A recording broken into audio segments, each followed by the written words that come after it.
Hi everyone, I am Shavi. Welcome back to my channel. In this video, we will be studying section 13 of Transfer of Property Act, which talks about transfer for the benefit of unborn person.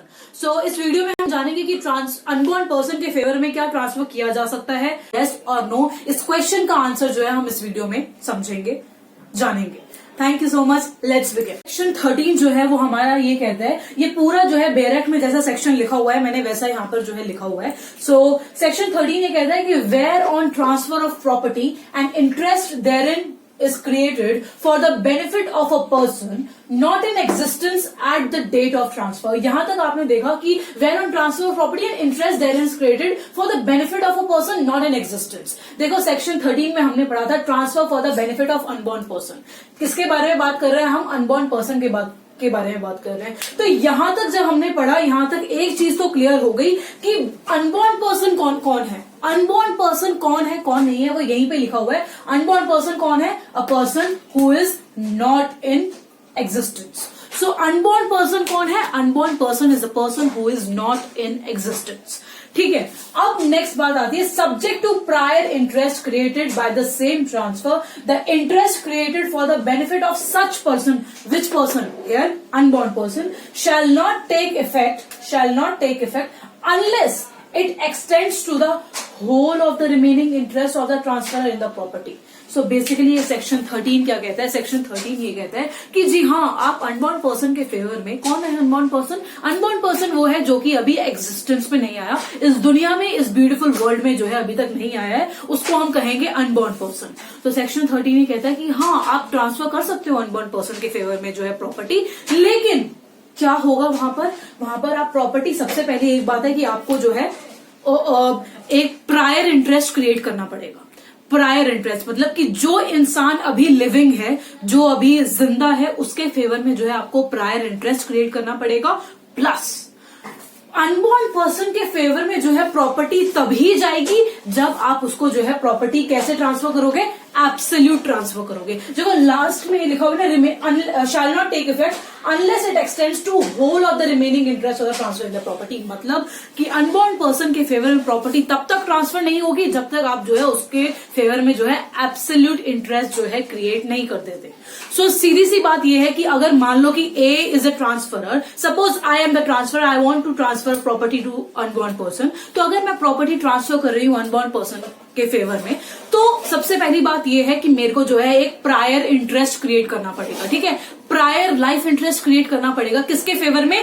जो कि एक living person है. Answer to the question कि prior life interest क्यों create करना पड़ेगा, उसका answer ये है कि देखो सेक्शन 5 जब आप पढ़ते हो ट्रांसफर ऑफ प्रॉपर्टी एक्ट का, सेक्शन 5 क्या बोलता है? सेक्शन 5 क्लियर शब्दों में बोलता है कि जो ट्रांसफर जो है वो सिर्फ और सिर्फ किसके बीच में होगा? लिविंग पर्सन के बीच में होगा. इसीलिए उस चीज को जो है रिस्पेक्ट देने के लिए, उस चीज को जो है इंपॉर्टेंस या फिर तवज्जो देने के लिए ये यहाँ पर लिखा हुआ है कि आप जब ट्रांसफर कर रहे हो किसके फेवर में? अनबॉर्न पर्सन के फेवर में जब आप ट्रांसफर कर रहे हो तो आपको जो है प्रायर लाइफ इंटरेस्ट क्रिएट करना पड़ेगा किसी लिविंग पर्सन के फेवर में.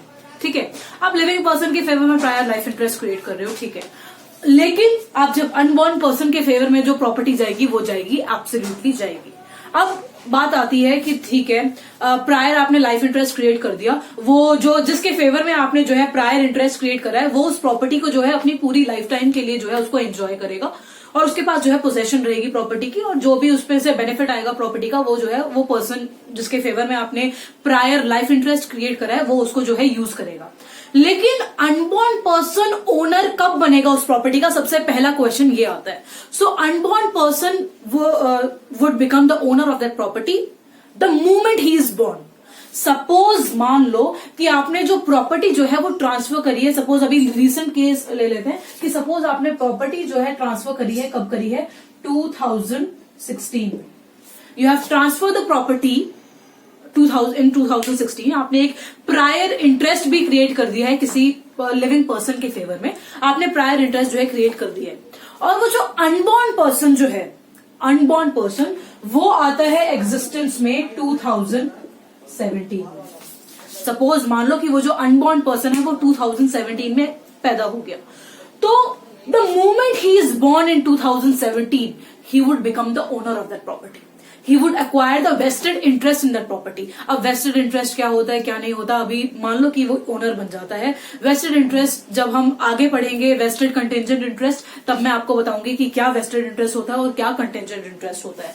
ठीक है, तो अभी तक ये बात है कि देखो 2016 में उसने ट्रांसफर किया है इंटरेस्ट, और 2017 में जो है वो पर्सन जो है एग्जिस्टेंस में आ जाता है, बॉर्न हो जाता है, तो 2017 में जो है वो ओनर बन जाता है उस प्रॉपर्टी का।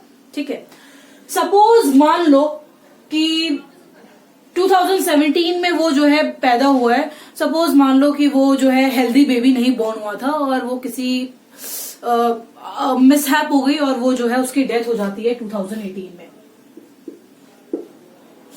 2018 में जो है उस पर्सन की जो है डेथ हो जाती है, अनबॉर्न पर्सन की।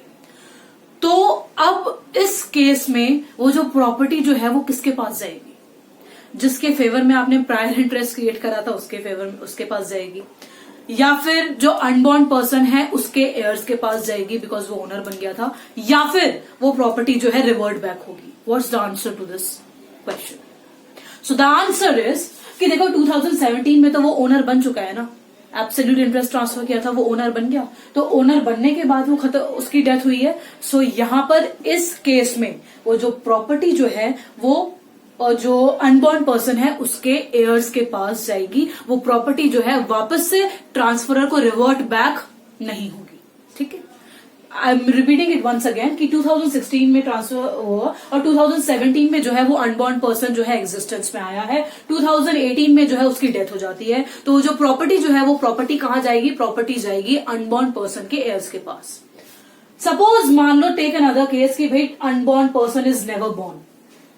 सपोज मान लो that this unborn person is never born, ये जो अनबॉर्न पर्सन कभी पैदा ही नहीं हुआ, तो उस केस में प्रॉपर्टी किसके पास जाएगी? तो उस केस में जो वो प्रॉपर्टी जो है वो वापस से किसके पास जाएगी? मतलब कि लाइफ इंटरेस्ट जब क्रिएट करा है किसी पर्सन के फेवर में, तो जब वो लाइफ इंटरेस्ट वाला इंसान जब वो एक्सपायर हो जाएगा तब वो प्रॉपर्टी जो है वापस से रिवर्ट बैक करेगी। कहां पर रिवर्ट बैक करेगी?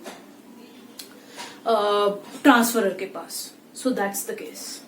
ठीक है, अब ये वाली चीज आई होप क्लियर है। और जो प्रायर इंटरेस्ट जो है, प्रायर इंटरेस्ट जब आपने क्रिएट करा है तो वो पूरी अपनी लाइफ टाइम के लिए जो है वो प्रॉपर्टी जो है एंजॉय करेगा। This was the concept of section 13 कि आप ट्रांसफर ऑफ प्रॉपर्टी किसके अनबॉर्न पर्सन के फेवर में कर सकते हो या नहीं कर सकते हो। उसका आंसर जो है वो किसने दिया? उसका आंसर जो है ये सेक्शन 13 में दिया गया है। ठीक है, अब आई होप इसमें सारी चीजें क्लियर हैं। जो भी मैंने बताई वो सारी चीजें यहाँ पर मेंशन है कि ठीक है, अनबॉर्न पर्सन कौन है? The person who is not in existence. अच्छा हाँ, यहाँ पर एक और चीज, a person who is not in existence. Okay, but my question to you is, unborn person जो नॉट इन एग्जिस्टेंस जो है वो हम किसको मानेंगे? कि a child who is in her mother's womb, क्या उसको हम अनबॉर्न पर्सन बोलेंगे? यस और नो? चलो ठीक है, जैसे कोई पर्सन है, अनबॉर्न पर्सन है जिसका हमें अभी तक कुछ पता नहीं है। सपोज मान लो कि आपने प्रॉपर्टी ट्रांसफर करी है किसी ए पर्सन के फेवर, ए पर्सन के बच्चे के फेवर में, चाइल्ड के फेवर में, और जो ए जो है वो अभी भी अनमैरिड है। ठीक है, तो इसका तो हमें पता है कि yes that unborn person is not in existence. But कि क्या वो पर्सन जो कि अपनी मदर्स के वूम्ब में है, क्या उसको हम अनबॉर्न पर्सन बोलेंगे? यस और नो? क्या उसको हम a person not in existence बोलेंगे? यस और नो? इस क्वेश्चन का आंसर अगर आपको नहीं पता चलेगा तो मेरा इंस्टाग्राम हैंडल है छवीज नोट्स, मैं वहां पर जो है डेली क्वेश्चंस अपडेट करती रहती हूँ। So please check it out there. बाकी अभी तक के लिए ये सवाल आपके ऊपर जो है ड्यू रहा। So let me know in the comment sections below. That's all for today's video. That's all for the concept of section 13 that talks about transfer for the benefit of unborn person. अब next video में हम बात करेंगे section 14 जो कि बात करता है rule against perpetuity. Till then take care, bye bye.